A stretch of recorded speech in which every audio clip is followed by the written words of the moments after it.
Good afternoon, everyone. This is Dr. Tracy Trincatella, and today we're going to be talking about strategies for balancing female hormones.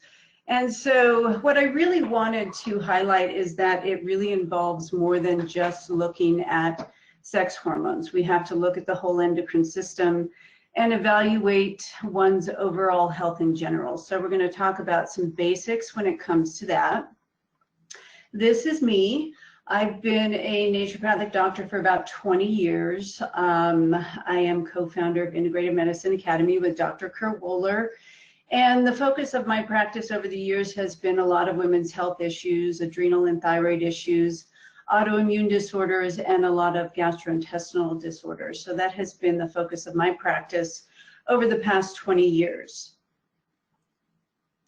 We have a hormone mastery course coming up, and we are going to have an informational booklet available by the end of this week or early next week. So if you're out there listening to this course and you are interested in receiving that booklet, you can go ahead and text the word hormone to 66866 if you would like that informational booklet.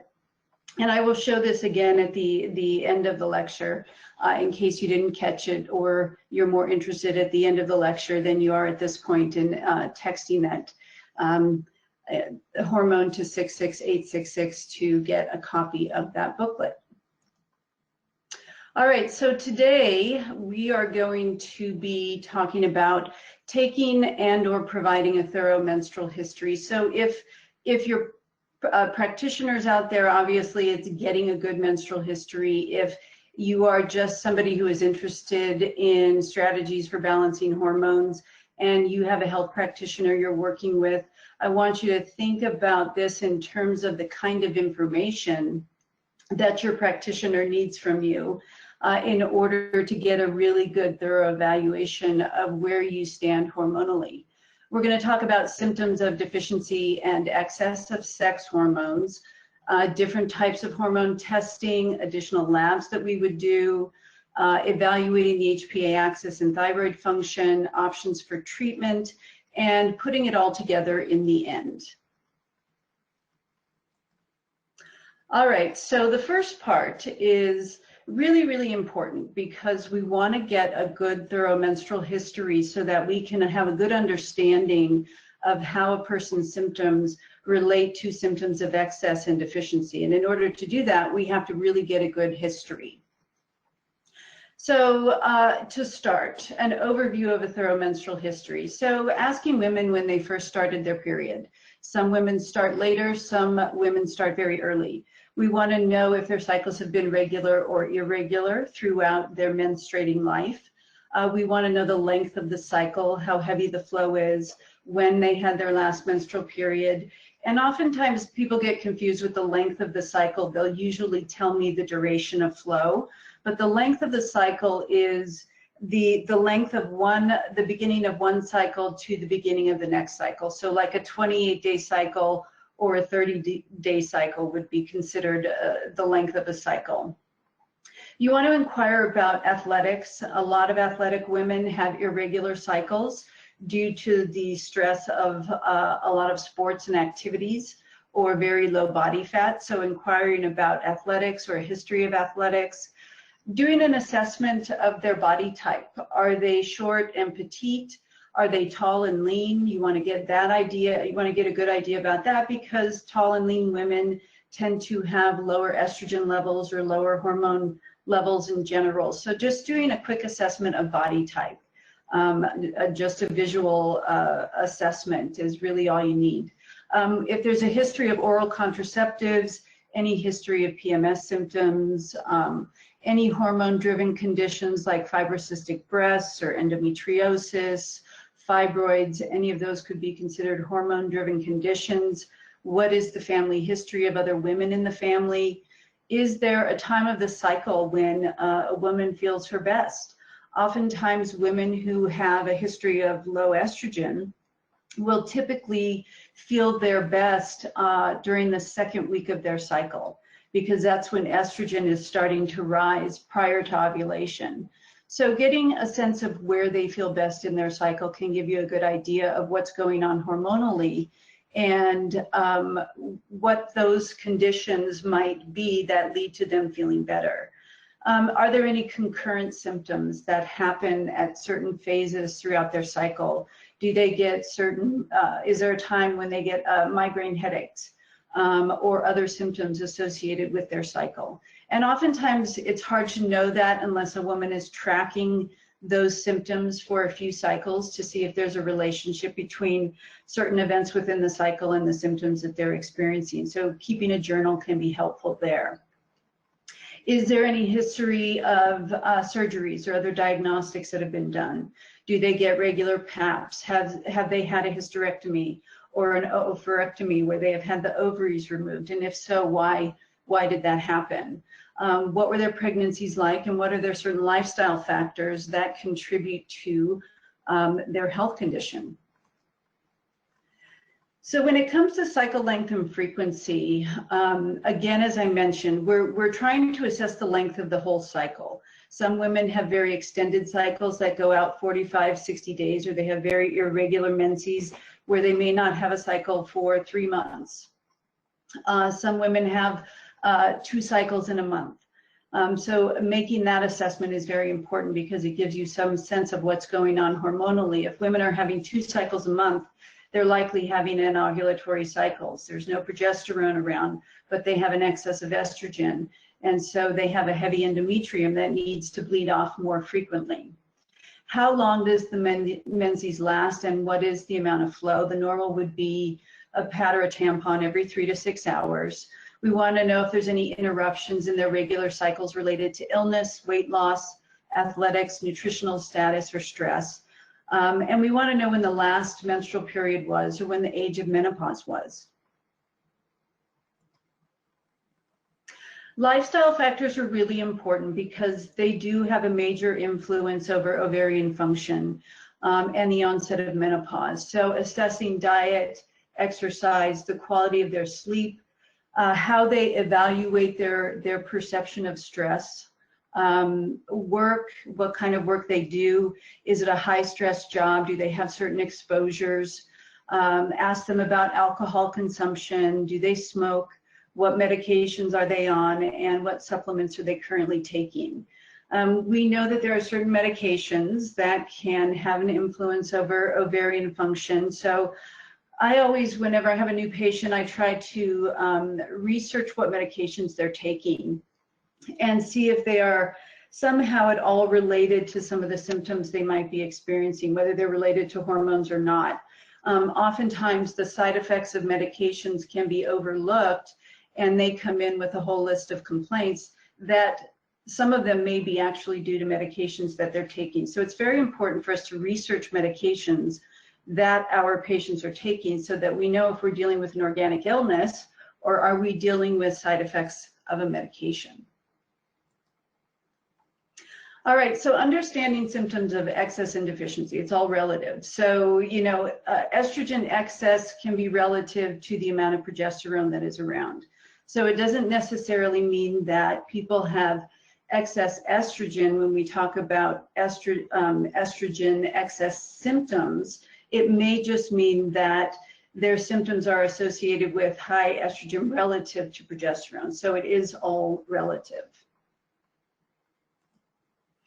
So this is a great diagram. I remember seeing this diagram, gosh, when I first started in naturopathic medical school. It was in an embryology book, and I thought, why haven't I seen this earlier in my life? This would have explained a lot.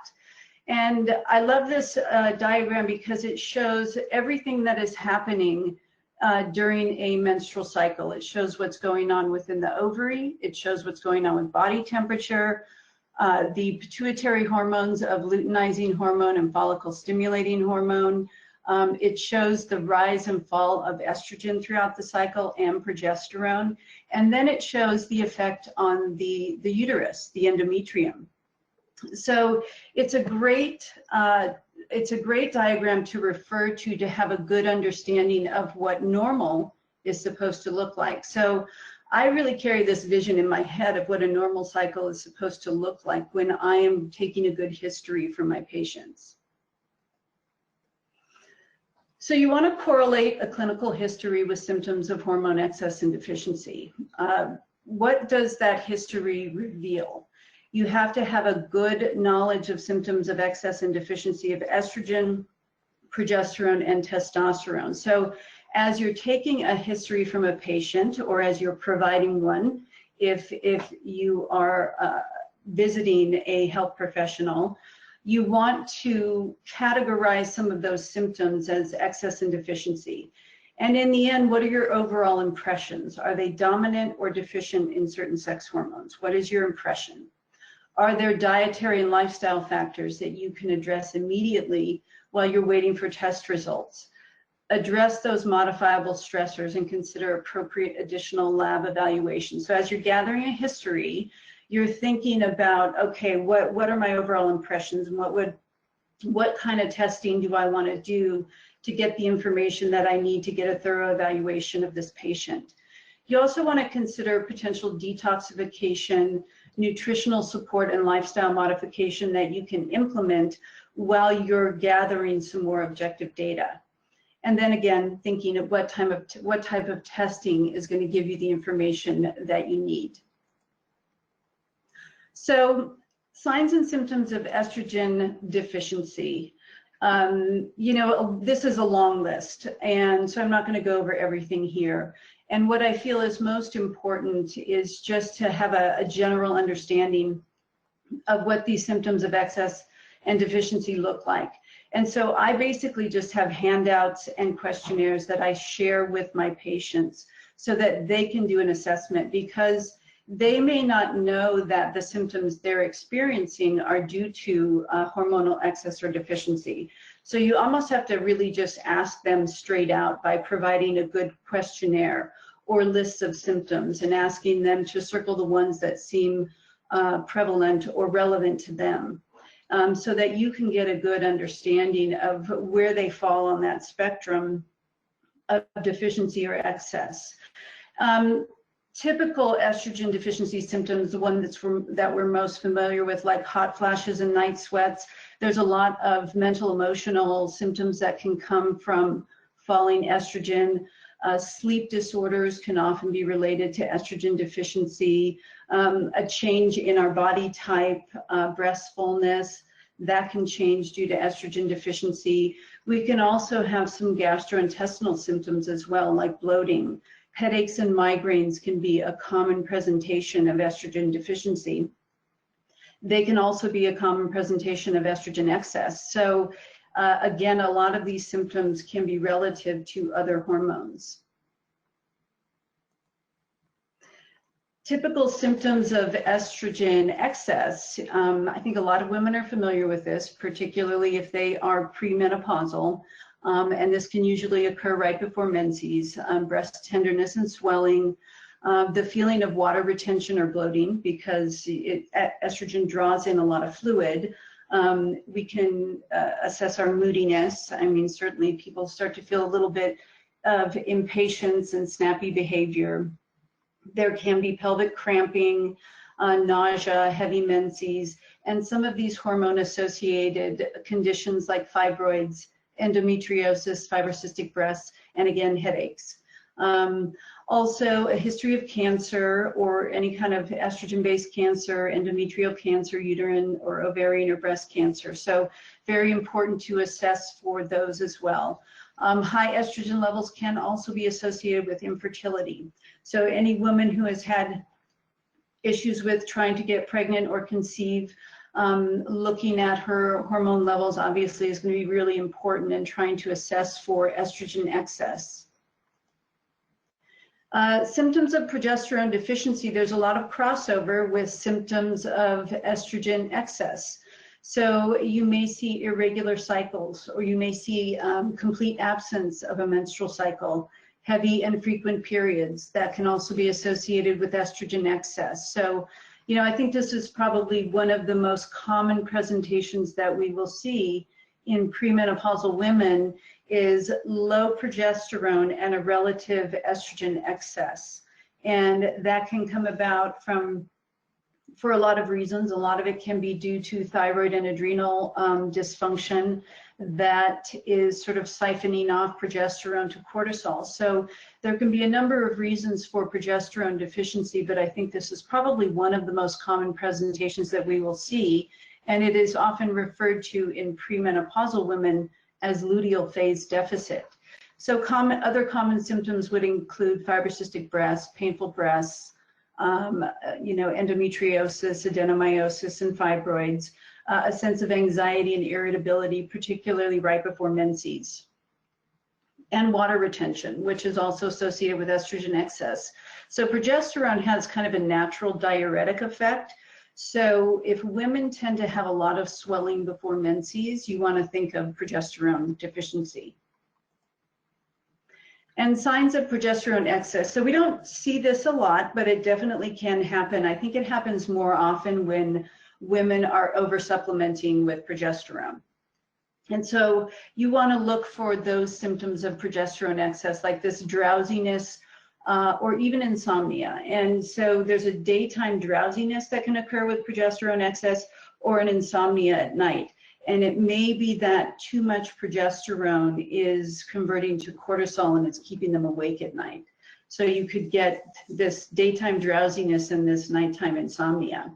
Also this sense of dizziness, or almost like vertigo to some degree, or a feeling of depression, a sense of physical instability when walking or ambulating, that feeling of being kind of drunk or spinning.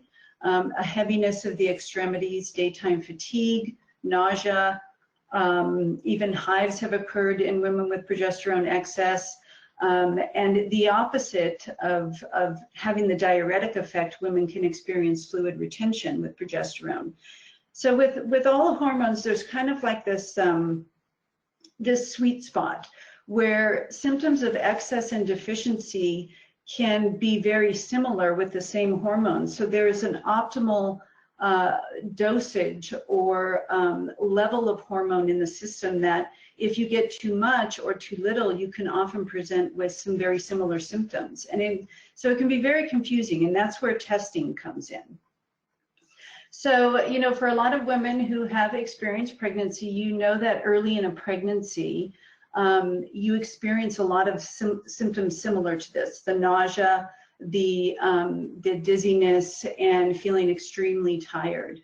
So think of early phase of pregnancy for symptoms of progesterone excess, because that's really what's happening early in a pregnancy, because progesterone is rising so rapidly. So to me, this describes early pregnancy. And if a woman isn't pregnant and she's experiencing these symptoms, there's probably excess supplementation, and she needs to be taken off of progesterone if that is the case. All right, signs and symptoms of testosterone deficiency: loss of libido, impaired sexual function or responsiveness, some aches and pains. You can lose muscle mass, you can lose bone density, thinning skin. Lichen sclerosis is a common condition that presents in women with testosterone deficiency, and it can also present with some hot flashes, lack of drive and confidence, and even a feeling of depression.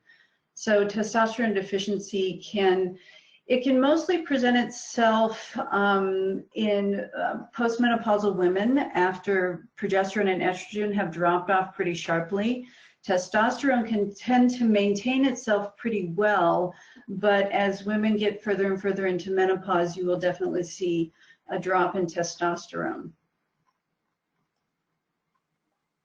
Signs and symptoms of testosterone excess: well, kind of male pattern hair loss and hair growth, acne, oily skin, increased irritability, quick to anger, being aggressive and agitated. Those are common signs of testosterone excess. Now, this can happen if women who are supplementing with testosterone are supplementing with too much. It can also occur premenopausally in women who have PCOS, and they tend to produce an overabundance of androgenic hormones. So these are common symptoms of testosterone excess. Okay, so This is a great diagram to keep in mind because it's just your standard steroidogenic hormone pathway, and it shows the interrelatedness of all of our steroid hormones. How everything starts from cholesterol, it gets converted to pregnenolone, and pregnenolone is a precursor to all of the other steroid hormones. I also find it interesting that in a roundabout way for some of these hormones, progesterone can also be a precursor for both cortisol and testosterone, and even further down the line can be a precursor to estrogen. So progesterone is a very important hormone, but it's the one that seems to take the biggest hit when we're under stress and if we have any kind of ovarian dysfunction premenopausally.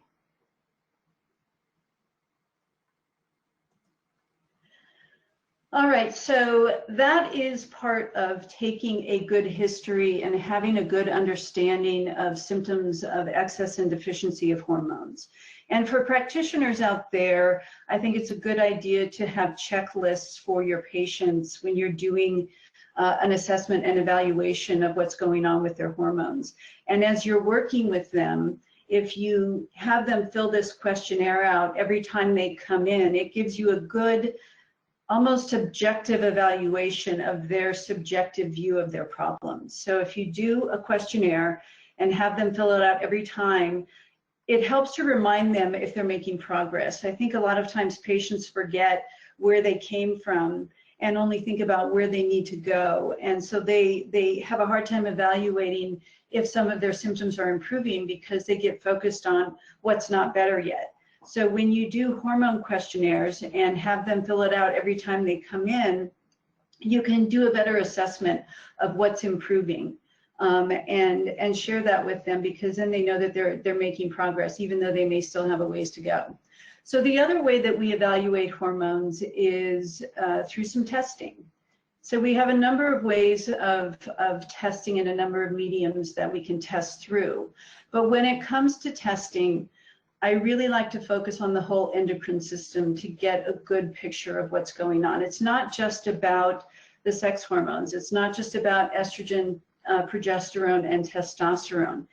The imbalances within those hormones can be related to dysfunction within the whole endocrine system. It may be related to dysfunction in the adrenals or in the thyroid or in our ability to maintain and manage our blood sugar very well. So you want to get a comprehensive view of what is going on and what is potentially affecting the endocrine system as a whole. So we do want to measure the sex hormones, but we also want to measure adrenal hormone output. And this can be done through salivary testing or through dried urine testing. And so it gives us a good measure of the diurnal output of cortisol and DHEAS, and we can consider what factors might be influencing the HPA axis. What kind of stress are they under? Do they have infections? How is gut function?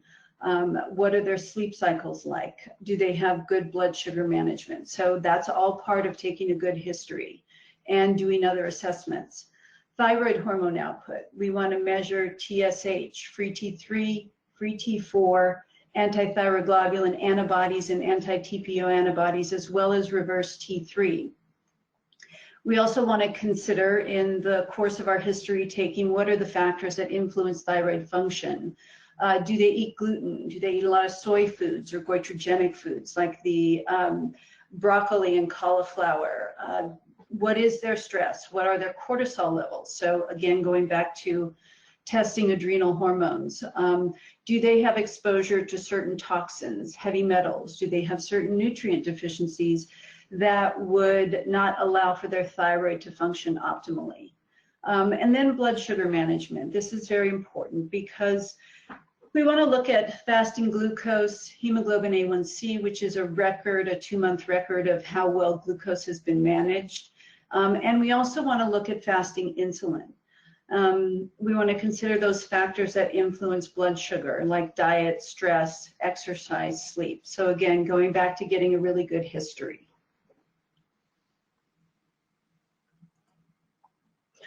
So more specifically, tests to consider: salivary hormones. Okay, so these are the number of ways that we can evaluate sex hormones. We can do it through saliva. It's simple, it's easy, you can collect at home. It measures the free fraction of the hormone, and that is the hormone available for binding to receptors. You can, through salivary testing, also measure cortisol, NDHES, DHEAS, and melatonin.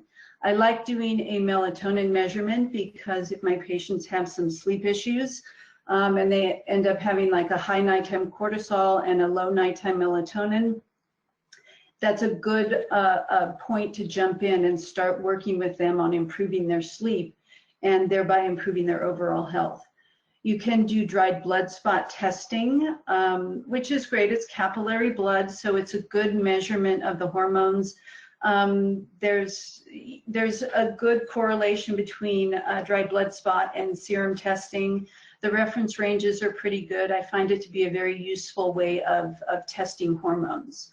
It requires a finger puncture. You can collect at home. And in addition to measuring sex hormones, you can also measure thyroid hormones and thyroid antibodies. So there's a number of things you can measure in dried blood that you can't measure in saliva. You can also do dried urine testing or Dutch testing. This measures sex hormones, cortisol, and their metabolites. Easy to collect at home. And you can also get a melatonin measurement in dried urine as well. 24-hour urine, this is more of a wet urine. And it also measures hormone metabolites. So you can look at different hormonal pathways. So if you have concern or if there's a history or a family history of breast cancer or other hormonally based cancers, and you want to look at the ratio of the 4-OH to 2-OH to 16-OH estrogen pathways, you can very easily see how your patients are processing those hormones and if they're going down a healthier pathway. And if they're not, if they're going more towards the cancer-driven pathways, you can jump in and provide some healthy supplementation to try and redirect those pathways. So all of these tests have some specifics that they offer that are unique. So what you want to do is make the choice for the test that you think is going to be most appropriate to give you the information that you need for that particular patient. You can also do complete cycle mapping in premenopausal women, and this is usually done through saliva or dried urine collections. And the samples are generally taken every other day of the menstrual cycle, starting on day 2. And there's a maximum of 17 saliva collections or urine collections that can be done. So you can measure up to a 34-day cycle with this program. And what I do like about this is that it maps out the whole cycle. So it basically gets plotted on a graph. And so you can look at the timing of events within the cycle. You can see the timing of ovulation. You can see the length of the follicular phase, and you can see the length of the luteal phase.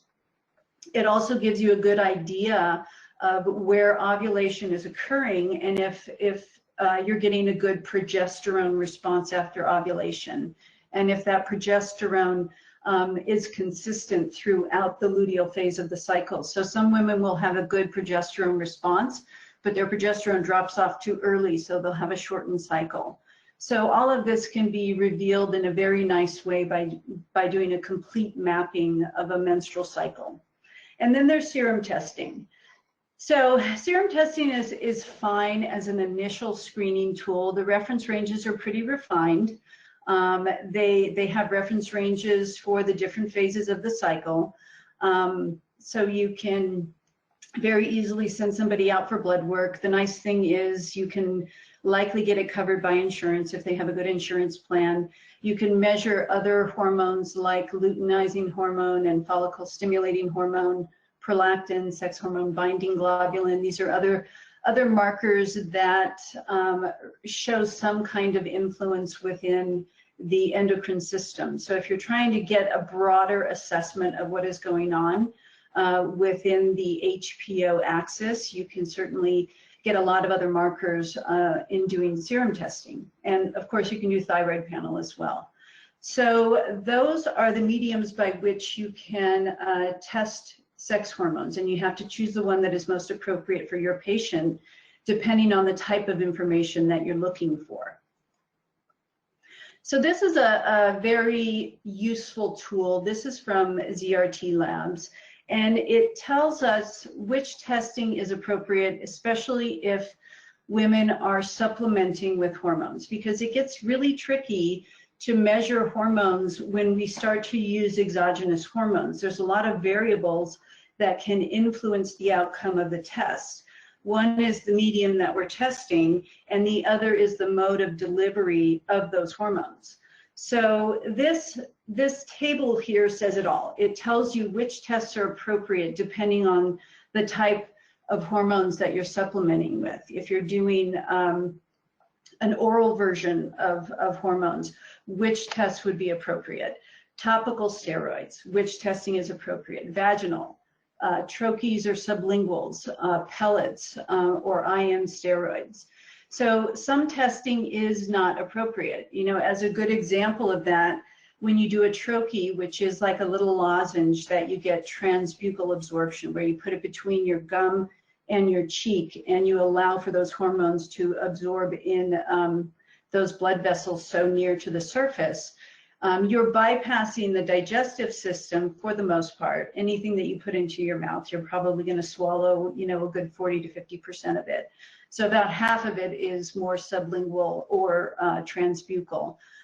But if you are trying to do saliva testing and you're delivering your hormones by this method, you're going to get a hyperconcentration of those hormones in the saliva, because you're basically applying the hormone right in that area. So this table gives you a good idea of the type of testing that is appropriate for the mode of delivery of the hormone. And so I refer back to this a lot because, you know, some things you want to make sure that if your patient's paying for a test, that you're going to get the test that is going to give you the best information and is going to give you the most accurate read.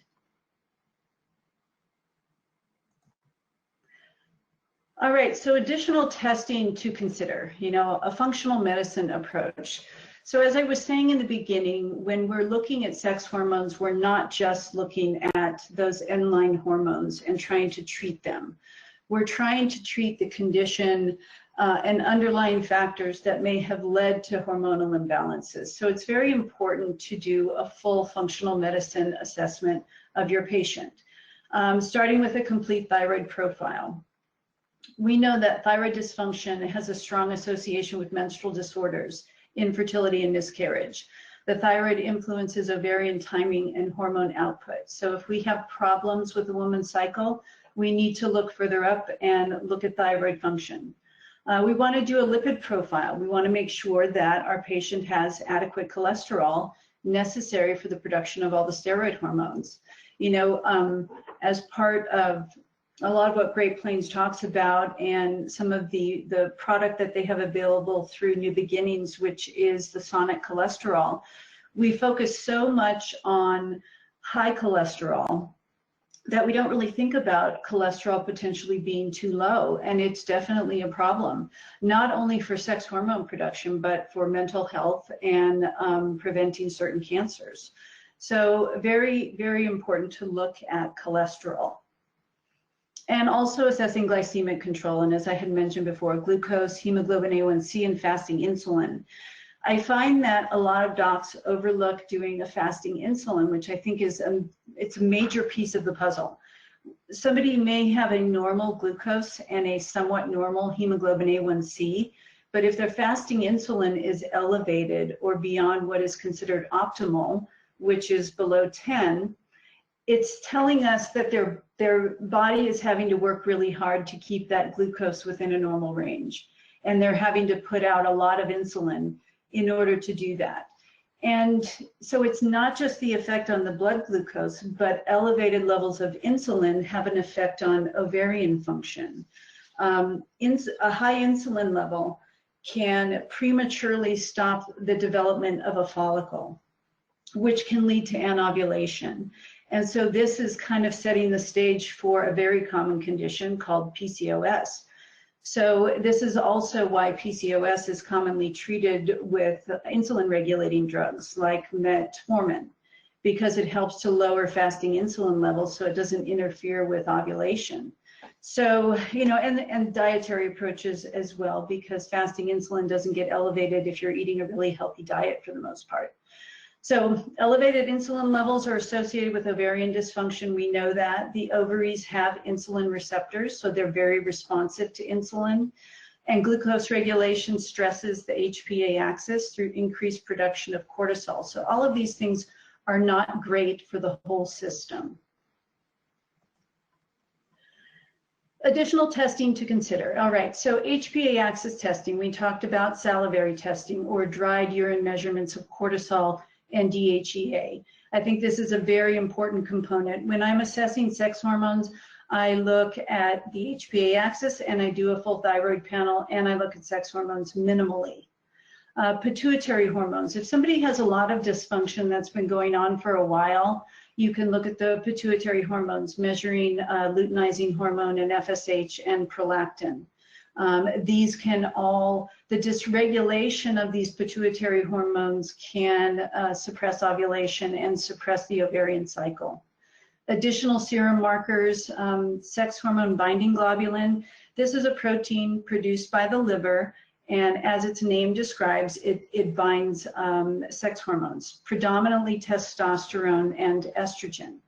So we want to see if those are, if that is elevated or if that is really low. Oftentimes, women who have elevated insulin will have very low sex hormone binding globulin. So they end up with a lot of free circulating hormones, including testosterone. And if they can't bind up their testosterone very well, they start to present with androgenic symptoms of male pattern hair growth and hair loss and acne. And some of that can be due to high insulin, resulting in low sex hormone binding globulin. We can also look at pregnenolone, which is considered the mother hormone in the steroidogenic pathway, measure DHEA in the blood, and we can look at leptin levels. Leptin is a hormone that basically it signals the hypothalamus that you've had enough to eat, and it triggers the need for increasing energy output. So it's basically the hormone of being satisfied after you've eaten a meal. And some people have leptin resistance, kind of like people have insulin resistance. So they produce a lot of leptin, but the message is not getting through. And there are also leptin receptors on the ovaries. And that has a tendency to influence follicle stimulating hormone, luteinizing hormone, and it tends to direct that physiological effect on the maturation of follicles within the ovary. So some of this really goes back to diet and lifestyle. So that's why it's so important that when we're assessing sex hormones, that we have to look at the whole picture. We have to look at diet and lifestyle and all of those influencing factors. Another test to consider is anti-Müllerian hormone, especially if you have women who are having difficulty getting pregnant, or their cycles are really subdued or spread out. They have very infrequent menses. A low level of this hormone is associated with poor ovarian reserve. High levels tend to be associated with PCOS. So it's just another marker that can give you a little bit of information that you can kind of put into the mix of everything else. And you want to assess GI dysfunction. Is there stuff going on in the gut that is promoting inflammation and is creating a physiological stressor? I think it's always important to assess what's going on in the gut. Are there pathogens? Is there some inflammatory processes going on? Do they have SIBO? Do they have dysbiosis? Do they have poor digestion, poor elimination? You know, the elimination pathway through our gut, and I've talked about this in the past too, with talking just to opening up those pathways of detoxification. The way we get rid of hormones that have already done their job is they pass through the liver, they're conjugated, and they're dumped into the bowel. So if we have poor bowel function, those hormones that are trying to be eliminated from our system will deconjugate and get reabsorbed. So we can end up with symptoms of hormone excess just due to poor metabolism of hormones and poor elimination of those hormones in general. So assessing gut function is very important. All right, so getting back to thyroid issues and sex hormone imbalances. These are just some key points about thyroid function and its relationship to ovarian function and sex hormone output. Hypothyroidism is commonly associated with ovulatory dysfunction. So whenever there is irregular menses or anything going on, we've got to check the thyroid. Thyroid hormone receptors are present on all human oocytes, which is the eggs within the ovary. Increased production of thyroid-releasing hormone in response to low circulating thyroid hormones leads to elevated prolactin, which can suppress ovulation. So this is one of the markers that we were talking about measuring too, is prolactin. If prolactin is elevated, it can suppress ovulation. This is the hormone that is elevated after a woman gives birth and she is lactating or breastfeeding. The elevation of that hormone suppresses ovulation, so she doesn't get pregnant too soon after having a child. Thyroid hormone stimulates progesterone production by supporting the corpus luteum, which is what is left behind after a woman ovulates. You have the corpus luteum left behind, and that is what produces progesterone. To balance out the estrogen within the menstrual cycle and to also support a pregnancy if pregnancy does occur within that cycle. Low thyroid hormone is associated with an increased chance of miscarriage. We know that to be true for sure if patients have what they refer to as serial miscarriages. One of the things that gets checked is their thyroid hormone. Low thyroid hormone decreases the production of sex hormone binding globulin, thereby altering the circulating levels of estrogen, leading to abnormal feedback to the pituitary. So what stimulates the ovarian cycle or the rise of follicle stimulating hormone and luteinizing hormone is that drop off of the hormones of estrogen and progesterone at the end of the cycle. That stimulates the release of FSH and LH to start that cycle over again. If there's a lot of free estrogen floating around, you don't have the rise and fall of estrogen enough for it to signal that cycle to start again. So it's not just the presence of the level of the hormones around that's important, it's that normal and natural rise and fall of these hormones that triggers other events to happen within the cycle. T3 modulates follicle stimulating hormone and luteinizing hormone and its action on steroid hormone biosynthesis. So it's the presence of T3, which is the active fraction of the thyroid hormone, more active than T4, that will stimulate the production of estrogen and progesterone. So all of these things are connected. We can't just look at estrogen and progesterone and testosterone. We have to look at the regulating part of the endocrine system that makes this all go. They all communicate. Low thyroid hormones are associated with heavy menses due to decreased production of coagulation factors. So if you have women who have really, really heavy menses and are almost, or could be anemic as a result of it, definitely look at thyroid function. Adequate thyroid hormone normalizes prolactin and luteinizing hormone levels, reverses menstrual abnormalities, and increases fertility. Okay, you need to have a healthy thyroid. I think I've kind of made that clear. Steroid hormone synthesis is dependent on adequate levels of thyroid hormones. So we need to have a good balance. All right, so that was the influence of thyroid on the ovarian cycle and sex hormones. And we also have an influence from the HPA axis or the adrenals in particular. The hypothalamic pituitary adrenal axis, when activated by stress, has an inhibitory effect on the reproductive system. And if you think of, life in general, that makes sense. If somebody is under a state of extreme stress, it's probably not the time to have a child. So that reproductive cycle will get inhibited due to stress because the body is either not healthy enough to grow another life, or there's just way too much stress. There's not enough resources, not enough food. Something is happening that is stressing the system, indicating that it is not a good time for reproduction. Now this article, this was from an article back in 1998, but it's an older article, but our physiology hasn't really changed since then. So I think that the information is still valid. Cortisol suppresses the release of luteinizing hormone, estrogen, and progesterone, and makes target tissues resistant to estradiol.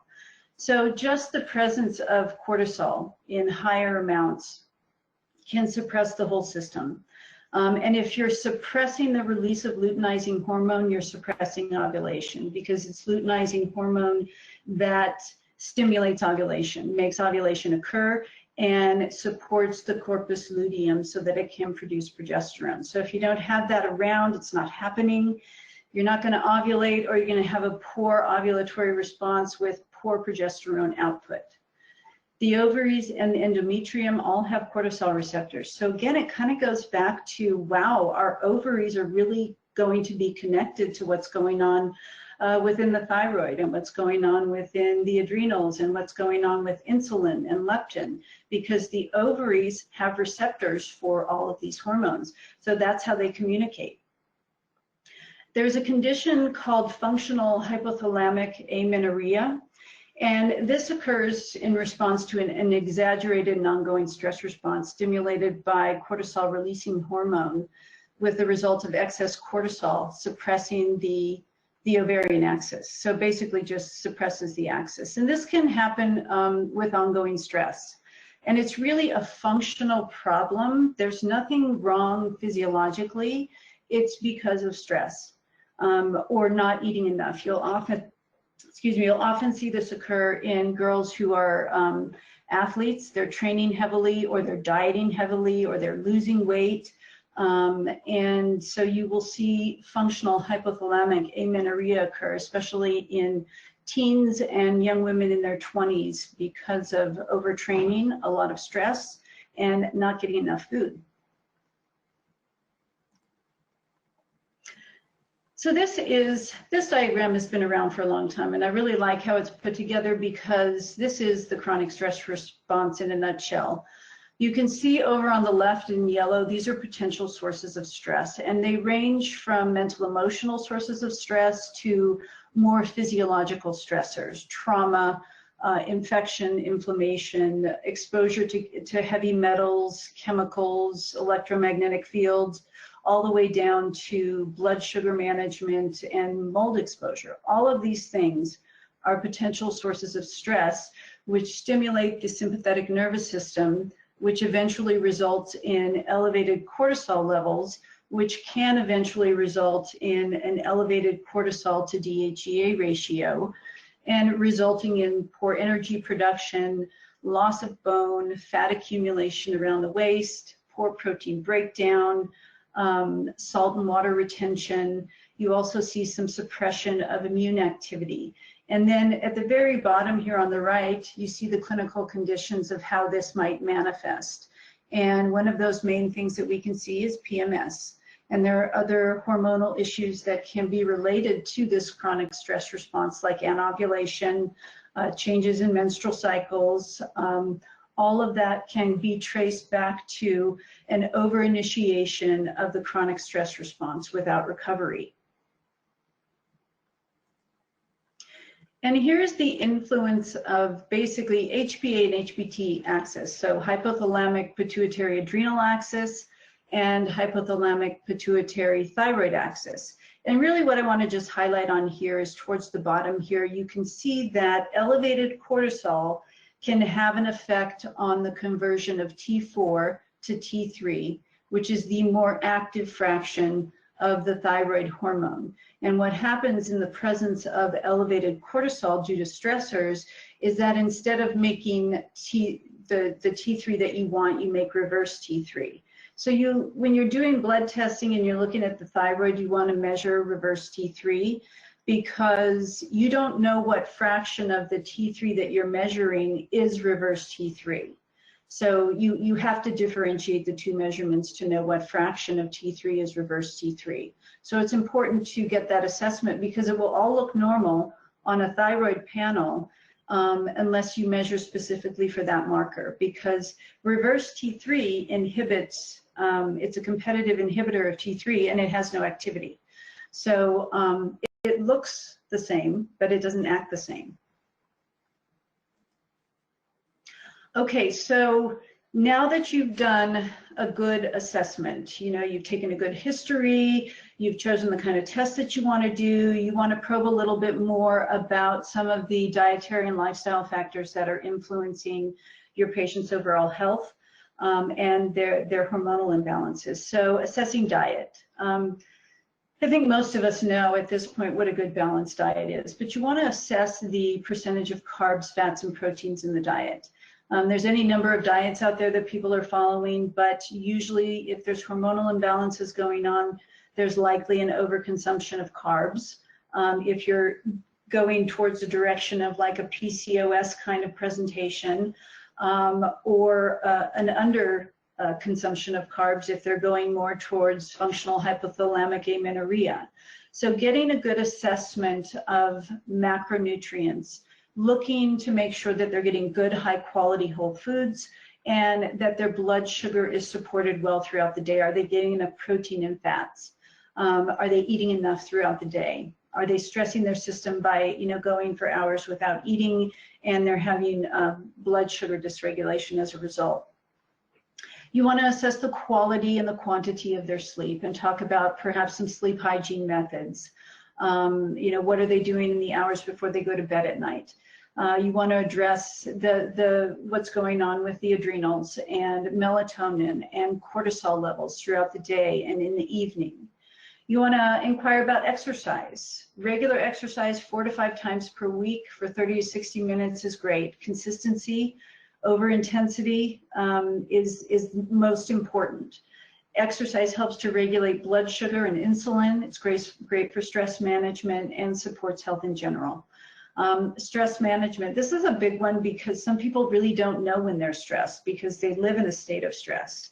So the first thing they have to do is kind of tune into their body to see what stress feels like and to try to link that feeling of stress within their body to what they're experiencing in life and to have some strategies for reframing those stressors and trying to condition yourself to respond in a way that doesn't really trigger that stress response so heavily.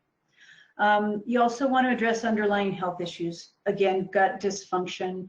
Are there allergies and inflammation, infections? Are they exposed to toxins and molds and heavy metals? And potentially work with them on a detoxification program. So hormonal imbalances, what I'm really trying to say in all of this is hormonal imbalances don't just exist in and of themselves. There's a reason for them. They're the effect of some other underlying cause. So you have to go deeper and really get a good case and have a functional medicine approach, a whole body approach to addressing hormone imbalances.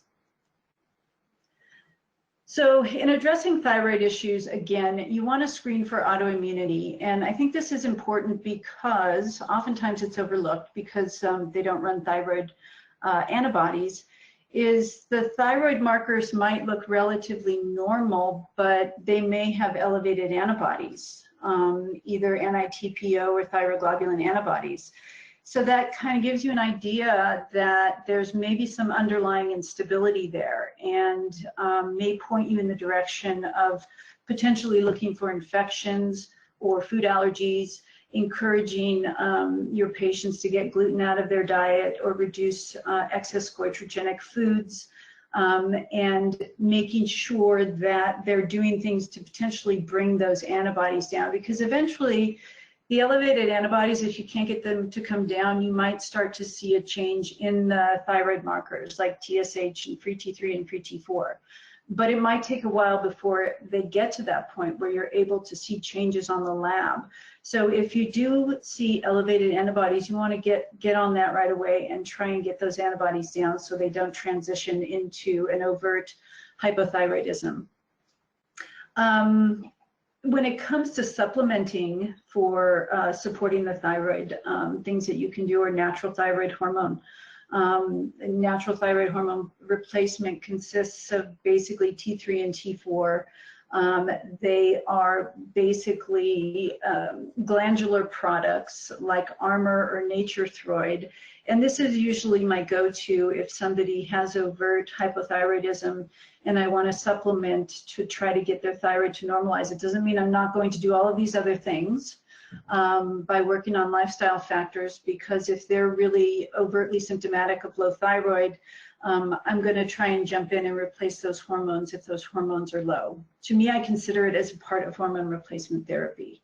And if at some point they don't seem to need it or their dosage changes, then that's fine. But if they're presenting overtly with low thyroid, I think it does need to be treated. We also need to address HPA dysfunction. As we know, high cortisol can increase the conversion of increases the conversion of T4 to reverse T3. That's a typo. And we also want to nutritionally support healthy thyroid function, so making sure that they have adequate nutrition. And so there are some supplements that we can use specifically if you suspect that your patient, let's say they have adequate levels of T4, but their T3 is not optimal or it looks low. Their TSH might be normal, but they're not getting good conversion of T4 to T3. This product from Biotics Research called Thyrostim helps to support the conversion of T4 to T3. So it has a lot of nutrients for the thyroid and specifically for the conversion of T4 to T3. So some people may not actually need to supplement with thyroid hormone. You may be able to get some results and move the needle with a product like this. So it's always worth trying this in the beginning to see if you can make a difference. So this is Thyrostim from Biotics Research. Okay, so addressing HPA and adrenal dysfunction. Again, you want to screen for HPA dysfunction. You can do some stress evaluation questionnaires. Sometimes you don't really understand what that emotional level of stress is until you have somebody just fill out a stress response questionnaire. It also is a great way to open up the conversation about stress management and things that people can do in their lives on a daily basis to reduce that stress response.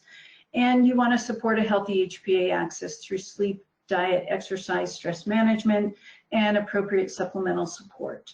And we'll get into what those might look like.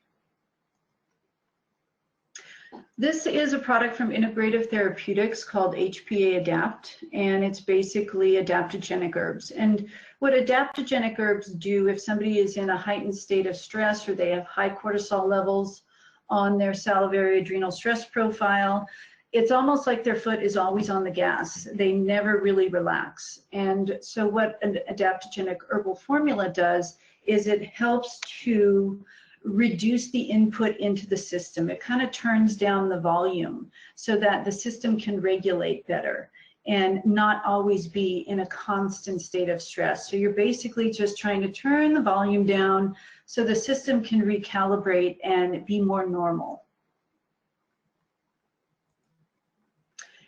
This is Serratos, and this is a product that we use very specifically to try to lower cortisol levels.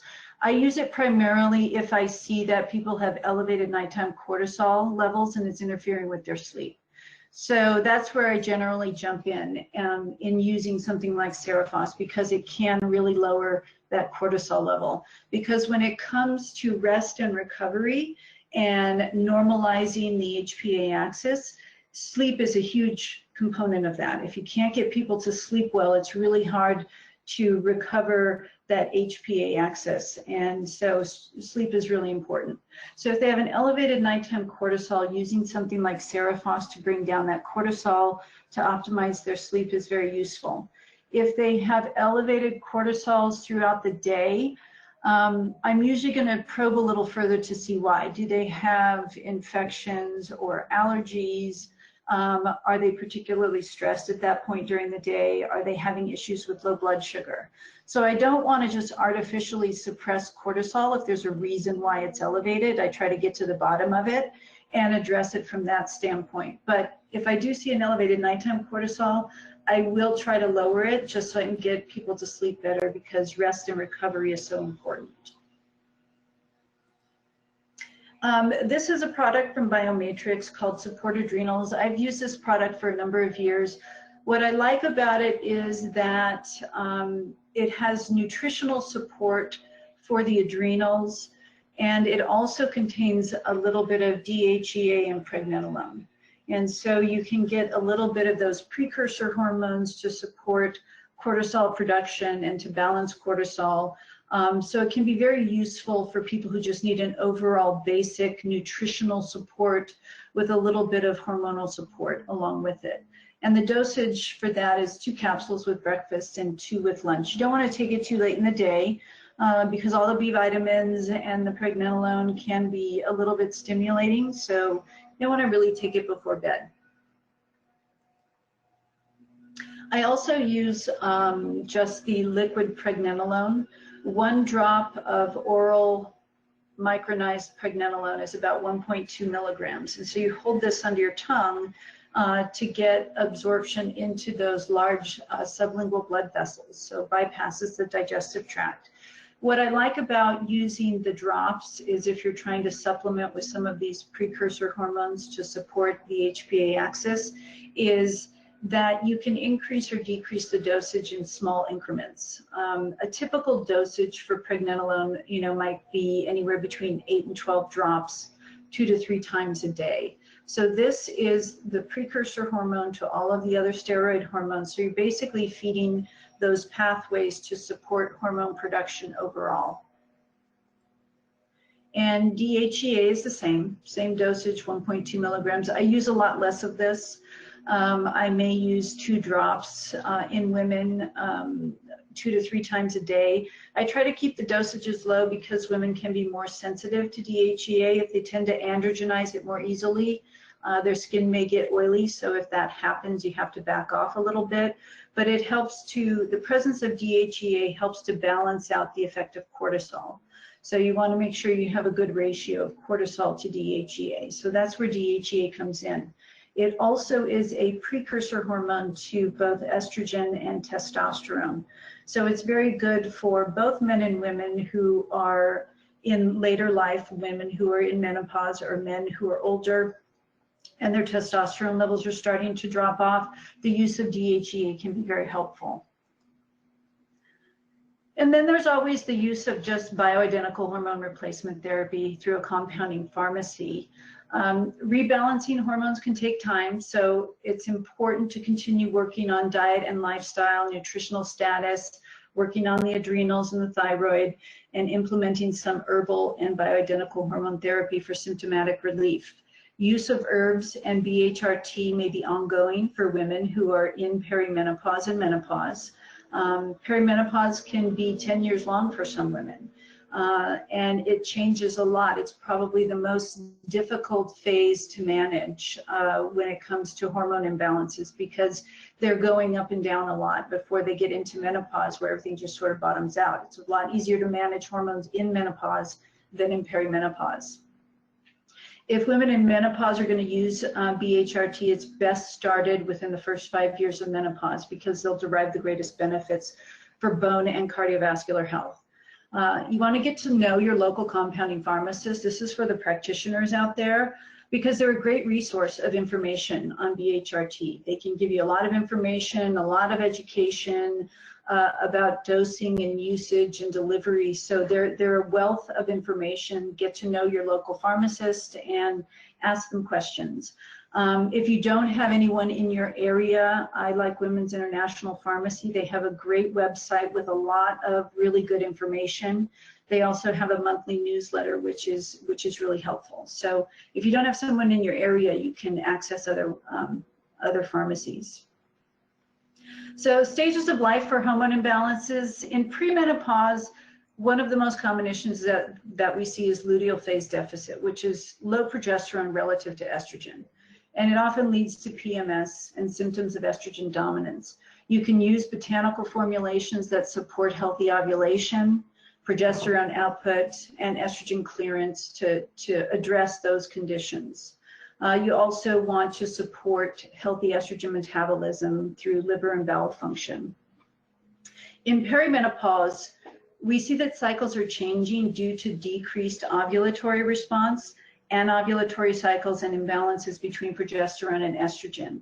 What ends up happening is that women start to experience shorter cycles and a heavier flow due to the lack of progesterone, and they get an erratic output of estrogen. So a lot of the symptoms associated with perimenopause can be due to this erratic output of estrogen. So some days it's high and some days it's low.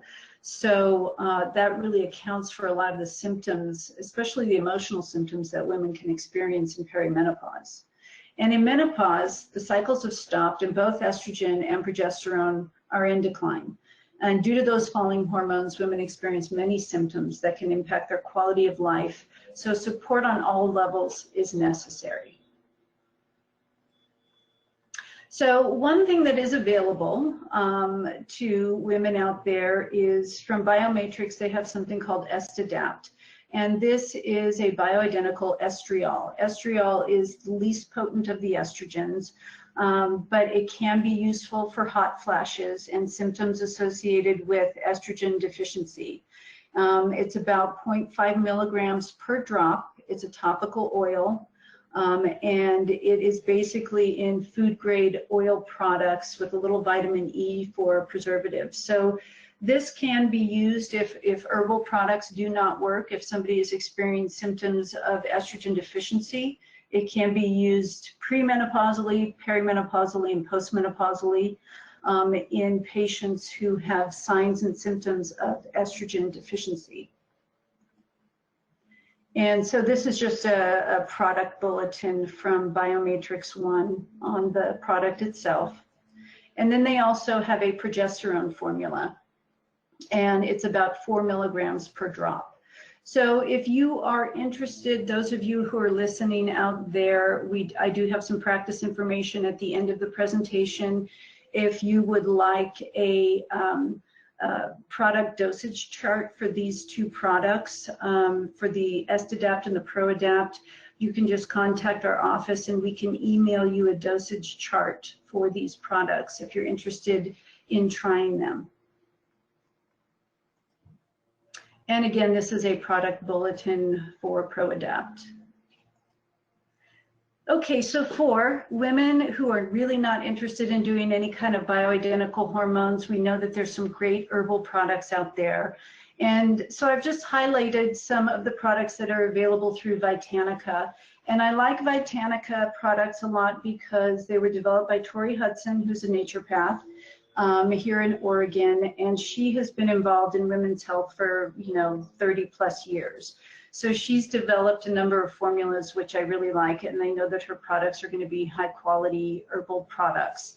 So these are the premenopausal products that women could use. Women's phase 1, slow flow for women who have heavy menstrual flow, cramp bark extra for excessive cramping and pain associated with menses. So I just encourage you to go to the website and you can look at the products. They have great product descriptions and you can look at the ingredients. I didn't want to highlight everything because it's a bit tedious and nobody remembers what's in them. But if you go to the website, you can certainly investigate some of the products. And these would be some products that are useful for perimenopause and menopause, again, through Vitanica.com. These are more specific for symptoms associated with perimenopause and menopause. So take a look at them. They're good, high-quality products. If you have patients or if you personally aren't interested in doing any kind of hormone replacement therapy, you can certainly start with some good herbal products. All right, so putting it all together, again, get a very good extensive history. A history can reveal a lot. You want to evaluate and address dietary and lifestyle factors that contribute to hormone imbalance. You want to make sure you get adequate and complete laboratory evaluation. And you want to start with some general supplementation and targeted support that is appropriate for your patient or yourself. All right, so for those practitioners out there who cannot directly order lab tests to look for hormone testing, we do have a lab test service that provides you with lab tests that you can order. There's salivary testing there, and we do have some dried blood spot testing. And it also comes with an interpretation of the test results. So if you cannot order test results on your own, you can go to labtestplus.com and you can peruse the test menu there and see if there's any testing that you're interested in ordering. And there's the website right there, the website and the email. We do have a hormone mastery course coming up. Our new course is starting on November 25th, and it's a great course, and it provides a lot more in-depth information, very similar to the overview that I gave you today, but we go into much more detail about mastering hormones for your female patients. And if you are interested in information about that course, you can go to hormonemasterycourse.com. And again, that starts on November 25th. And again, if you would like an informational booklet on the course, you can text the word hormone, all caps, to 66866. And we will get you a booklet and some information about the course itself. And this is us at Sunrise Functional Medicine. Dr. Wooler and I have started to provide some professional health practitioner consultations for health professionals who would like some input from other practitioners on laboratory test interpretation, clinical correlations, troubleshooting difficult cases, sometimes getting the input of another practitioner who can be a little more objective. Can really help to change some things with your patients and make some progress. So if any of you out there are interested in that, please contact our office at scmedicalcenter@gmail.com, or we have the phone number there as well. All right, and that is me, and that is our contact information.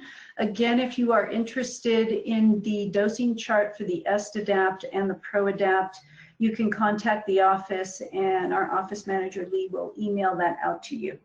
Okay, that is it for me. Thanks for listening. I think I went a little bit over an hour. I apologize. Anyway, hope you got some good information. Bye-bye.